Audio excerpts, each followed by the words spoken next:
Someone left a single bullet on Kayce Dutton's porch. No note, no threat. Just one round, and he knew exactly what it meant. 3 episodes into Marshals, and the show just revealed something that every Yellowstone fan suspected, but nobody has connected yet. This land war isn't new. It started in 1883, and Kayce is now standing in the exact same position his father stood in, except this time, he's on the wrong side of the badge. Let's be honest about what episode 3 really was. The Clegg brothers fired at a roadblock. A young girl got shot. Rainwater blew up a road to stop a mining company. Kayce arrested the shooters, and none of it solved anything. The mine is still going in. The ranchers still hate the Duttons. And Broken Rock still doesn't fully trust the man wearing the federal badge. Belle said it out loud in episode 3. There's really no safe move for Kayce in this one. She was right. But here's what the show hasn't explained, and what I'm going to show you today. There is no safe move, because this exact conflict was engineered 140 years ago. And John Dutton knew it. That's why he never sold the land. That's why. And stay with me here. What Kayce did at the end of Yellowstone may have been the single worst decision in Dutton family history. There's a specific detail about the Clegg family introduced in episode 3 that the show treated like background noise. But it's not background noise. It's the key to understanding who really left that bullet on Kayce's porch. I'll get to that in about 8 minutes. And before we finish today, I want to show you something that happened in real Montana history in 1882. 1 year before the events of 1883. That makes everything in episode 3 look like a repeat of a play that already ran once. The real history here is darker than anything CBS has put on screen. The US Marshals Service was established in 1789, making it the oldest federal law enforcement agency in American history. For most of the 1800s, a US Marshal in Montana territory wasn't a peace officer. He was an instrument of federal land policy. His job, in practice, was to enforce the outcomes of land treaties that the US government had already decided, whether those outcomes were just or not.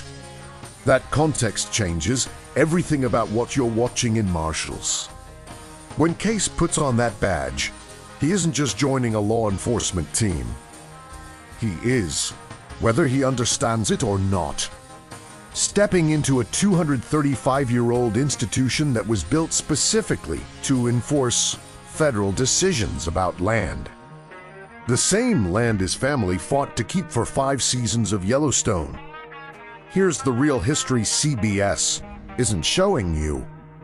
In 1882, 1 year before James Dutton arrived in Montana in 1883, the U.S. government passed the Indian Appropriations Act, which began the formal process of breaking up tribal land into individual allotments. The goal was simple: open native land to white settlement and commercial development. Sound familiar?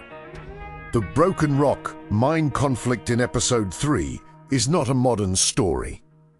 It is the same story that has been playing out in Montana since before the Dutton family arrived. A corporation wants access to land. The federal government has jurisdiction. The tribe resists. And the man in the middle, the marshal, has to choose a side while pretending he hasn't. What makes Kayce's position uniquely impossible, and this is what the show is not saying clearly enough, is that the Dutton family gave back the land. John Dutton spent 5 seasons protecting that acreage at all costs. Kayce gave it to Rainwater in the finale. And now, the ranchers of Montana, people whose families have been there for generations. Look at Kayce. and see a man who surrendered the most valuable land in the state to a tribe while standing behind a federal badge. The Cleggs aren't just angry about a mine. They're angry about everything the Dutton name represents. And now, the last Dutton is using federal authority to enforce the outcome of his own family's decision. That's not a CBS procedural conflict. That's a Greek tragedy. Stop. Think about this for a second. Thomas Rainwater in Tripoli, a road stop here mining convoy. And Kayce looked at him and said, "My father would have been proud of that. John de proud of that land." That one line rewrites the entire Yellowstone finale. Because it means Kayce doesn't regret giving the land away. He thinks it was right. And that puts him in direct, permanent conflict with every white rancher in Montana who sees the Dutton legacy as a betrayal. Let's talk about the Clegg family, because this is the detail from episode 3 that nobody is analyzing correctly. Randall Clegg confronts Kayce at the roadblock and says his family has been on that land just as long as the Duttons. That's not throwaway dialogue.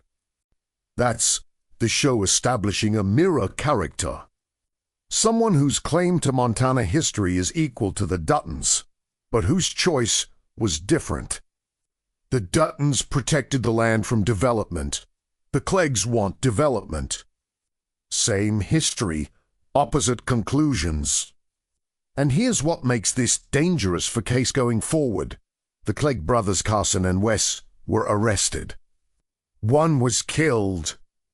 But Randall Clegg, the patriarch, the one who runs the rock blasting contract, is still out there. And the bullet on Kayce's porch didn't come from the brothers. It came from someone with patience. Someone who wanted Kayce to know they weren't done. The .308 rifle casing's case. And Cal found a .308 Winchester is the standard hunting rifle in Montana. It's accurate to 800 yards. Whoever left those shells knew exactly what they were doing, and knew that Kayce would know exactly what they were doing. This isn't a threat from a desperate man. It's a message from someone organized. Now, here's the real history connection. In 1884, just 1 year after the events of 1883, the Montana Territory experienced what historians call the Range Wars. Violent conflicts between established ranchers and new settlers over grazing rights and land access. The federal government's response was to send US Marshals. Sound familiar? The Marshals were deployed not to resolve the conflict but to maintain order while commercial interests, railroads, mining companies, cattle operations moved in regardless. The ranchers of 1884 lost. The land changed hands. The culture changed. And the men who resisted became the villains of the official history. Randall Clegg is that man in 2026. He's not a hero. But he's also not entirely wrong. And that moral complexity, which Yellowstone handled brilliantly for 5 seasons, is exactly what Marshals is struggling to deliver inside a CBS procedural format. But here's what nobody is talking about. Cal's pill addiction. Episode 3 showed. Cal hiding pills in his locker. Kayce noticed. This isn't a side plot. In the context of the Dutton universe, addiction has always been the signal that a character is about to make a catastrophic decision under pressure. Think about every major Yellowstone turning point.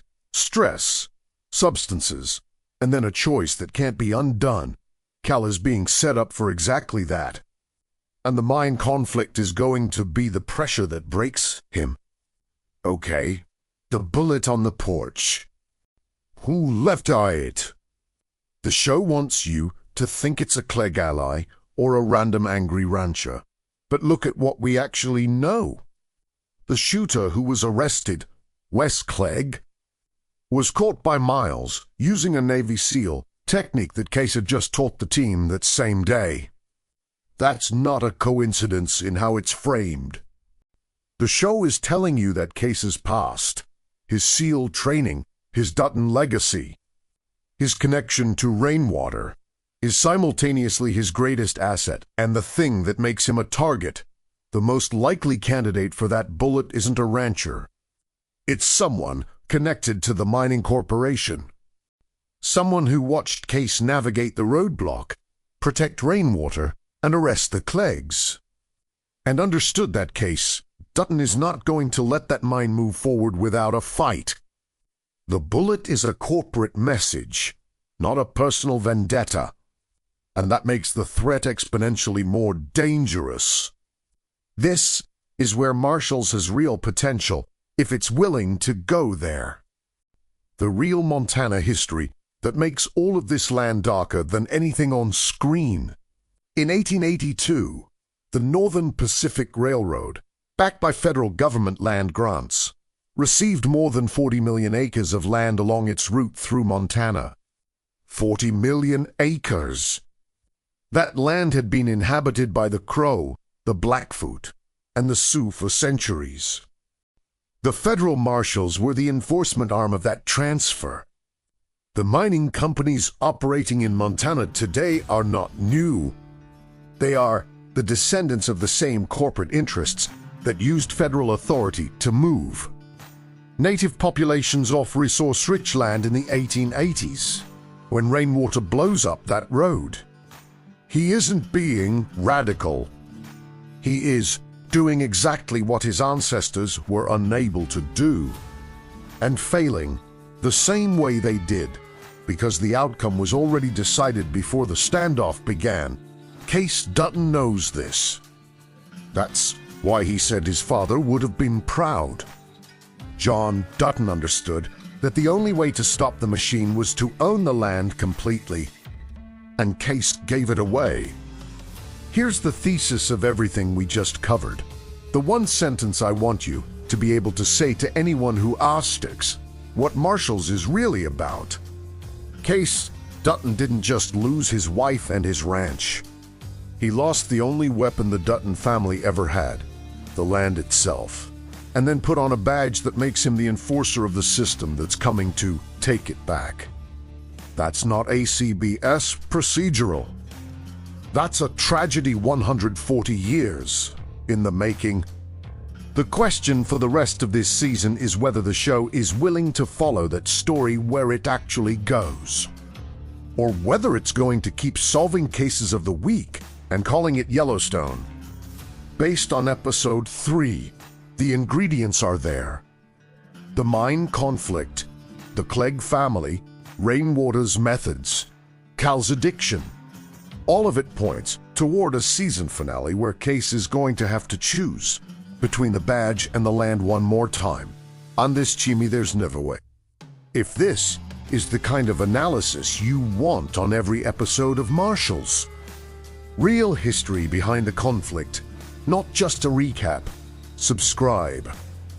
Every week, before the next episode drops, we go deeper into the Dutton universe than anyone else on YouTube. The episode for Breakdown is coming Sunday night. Next week, episode for drops Sunday, March 22nd. I'll have the breakdown up by Monday. But before that, watch our video on what Monica's death really means for Kayce's arc. The connection to what happened in episode 3 is something most people missed completely.